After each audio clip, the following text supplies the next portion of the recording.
This system that I'm going to show in this video is very lightweight, it's portable, and comparatively, it's quite inexpensive. If you're looking for a video about how to power your refrigerator, check the description box.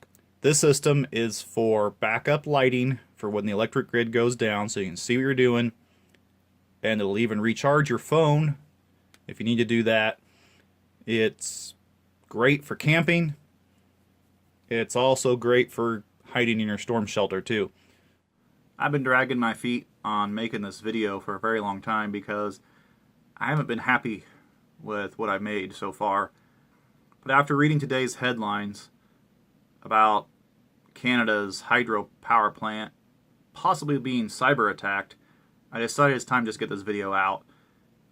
There's so many great ideas out there and such abundant technology, I guess one could say, on alternative lighting for your home. One of the big problems I've been having on making this video is, where do I start? That's, I think, the question that everybody has when they're trying to figure out how to get lights when the power goes out, is where do you start?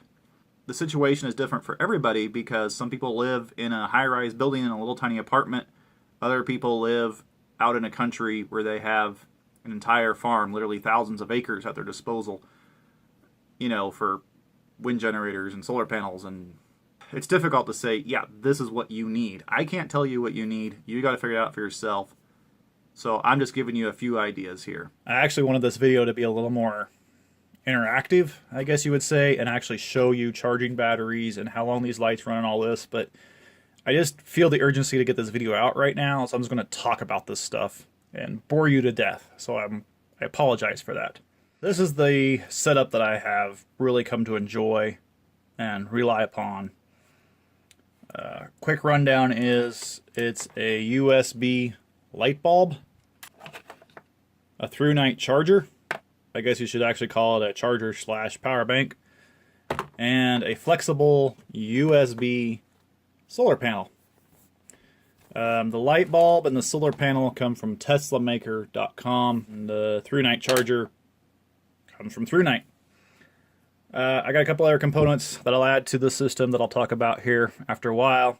But first I'm going to talk a little bit more about the specifics of this stuff. The USB light bulb I have is a 5-watt bulb, but Tesla Maker has a bulb out that uses 1/3 of the power. So therefore you're going to get 3 times the runtime out of one of these batteries, or whatever battery source you end up using. I love these bulbs because they're USB powered, and honestly USB is everywhere these days, right? Matter of fact, this light for this video is from one of these USB bulbs. That's this light right here. I think that is really good light. I'm very happy with that. These diffusers do come off of this bulb, which gives it more of a spotlight type effect. You leave the diffuser on, it'll light up the room a little more. It does reduce the output just slightly, so I actually take these diffusers off. So that's a little tip on those. If you want more light, take off the diffuser. I really like this ThruNight charger slash power bank. It does come with a really good high quality 18650 battery, which allows you to use USB things. Power this USB bulb. Obviously you can charge your cell phone if you need to. I don't know, anything USB, there you go. This bulb will run about an hour and a half, maybe even 2 hours off of one of these. The mini bulbs will actually run 3 times as long. So you could potentially get 4.5, maybe even 5 hours of runtime of light off of this 18650 battery. I think that's really, really good, especially considering the size of everything here. This ThruNight charger charges via USB. So if you don't want to get the solar panel and you have a car, you know, obviously you could plug in your USB adapter, who's it, or if you have USB port in your car or whatever, you know what I'm saying, and recharge your battery off of your car. That's a really good way to go. I realize a lot of people, especially in the cities, don't own a car, So that's why I really recommend getting this USB output solar panel. It's even flexible, it's lightweight, it's thin, comes with suction cups to stick to a window. If you stick it to a window, make sure the window doesn't really reduce the output of the solar panel. Some windows, filter the light a lot. Some windows, even if they look clear, have polarization or iron in them or something and still reduce the output of this panel. But in direct sunlight, out in the sun, not through a window, you can recharge an 18650 battery in about 2 hours with this solar panel. So that is the basic package that I really recommend right there. I'll talk about this through-night charger in a little more detail here. As I said, it comes with this 18650 battery. You could buy multiple batteries because that solar panel will recharge this battery in about 2 hours. So keep that in mind for, if you run through 3 of these batteries, you could recharge it in 6 hours the next day if you got 6 hours of sunlight, you know what I'm saying? But the other thing that I really like about this charger is it seems like flashlights these days all have this 3 AAA battery cage in it. It just seems like everybody's using that. And this will actually fit into this charger. It will actually power the output, and you can actually charge them in line like that. That I think is awesome, because that means if you want to run down your USB light, you can charge this battery in about 2 hours, run down your flashlight, then you can charge up those batteries in a couple hours too. So that's a lot of light right there. And as far as flashlights go, something I really recommend for when the power is out is this UCO lantern / flashlight. It's a lantern this way, it's a flashlight this way. It also runs on the 3 AAA cage thing inside, so it pops right into that through-night charger to recharge it. It's got bright, dim, and I guess you almost call it like a firefly setting, barely on. And on that barely on setting, it's enough to read by, and it will last forever in that mode. So really, really good unit. Like I said, it's a lantern this way. Oh, wrong mode. It's a lantern this way. It's a flashlight. I just can't say enough about this thing. I've had it for years, and I really, really like it. It comes with a nice hook there. I did add this lanyard to the other side because it's a little slick on the outside, and I find it a little difficult to grip. So I was dropping it, so I put that little lanyard on there. Drilled a couple holes in, little paracord, good to go. You add this into the system, and you're giving yourself a lot more light. Something else, if you don't have a good way to, use a solar panel, this Midland radio is really nice. It's got a hand crank on it, which, if you're hiding in your storm shelter, obviously you're not going to have windows.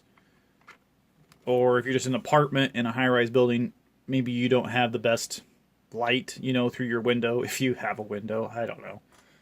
So this hand crank is really, really nice. Also, if your light just doesn't last long enough for you in the night, you can just start hand cranking. And let's face it, if the power's out, you may not have anything better to do than hand crank, right? It does take a really long time to recharge the battery that way, but at least it's something. You can get yourself going again. So I really recommend adding, you don't have to add this particular radio to it. I just like this radio a lot. It's got the solar panel. It's got USB out on it. It's got a flashlight. It's got the NOAA weather, which I really like having the NOAA weather. It's just a really good radio. I really do like it. But something with hand crank on it would really, really extend your runtime on your light bulb. Talk a little bit about the price. This panel is $48.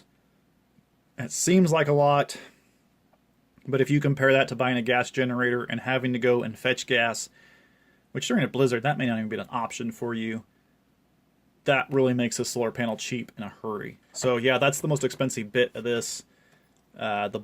These light bulbs, the new version that's more efficient, is only $3 per bulb. That's just insanely cheap if you ask me. And the through-night charger with the 18650 battery that comes with it is 20 bucks. So in my mind, when you look at solar powered systems, I think this is pretty darn cheap, and this is very useful. As far as talking about using your car as a power source, there's a really nice big battery in your car. So if you're lucky enough to be able to park your car close to your house, you could put a solar panel on that, put an inverter on it, whatever. There's lots to go there, but that's going to be a topic for a whole nother video. So in the meantime, I hope this gets you started and gets you to looking at stuff and gets you thinking about what you need. Obviously you can't run a refrigerator, but there again, that's a whole nother topic too. At least you got some lights to get you through the night. If you really want to scare yourself silly on how bad a cyber attack could be, look up a show done by Nova called Cyber War Threat. It actually scared me how easy and how much destruction a hacker could do to our, power grid. I was just blown away by that. All right, I've yammered on long enough. I hope you got something out of this video. Thanks for watching. I'm going to do more videos on this backup lighting stuff and more other prepared videos, as well as just videos about life on the farm out here. So subscribe if you're interested in any of that. And I'd love to hear from you, so be sure to leave a comment. Thanks for watching, y'all. Are you prepared to cook a meal when electricity is off? Can you stay warm in your house when the furnace isn't working? This video series is not about collecting 100,000 rounds of ammo. This series is about being prepared for events that occur every day. Producing a tornado 3 miles to the north. Every capable human prepares every day of our lives. We prepare to go to work. We prepare to go to bed. Heck, we even prepare to eat. Being prepared keeps us alive.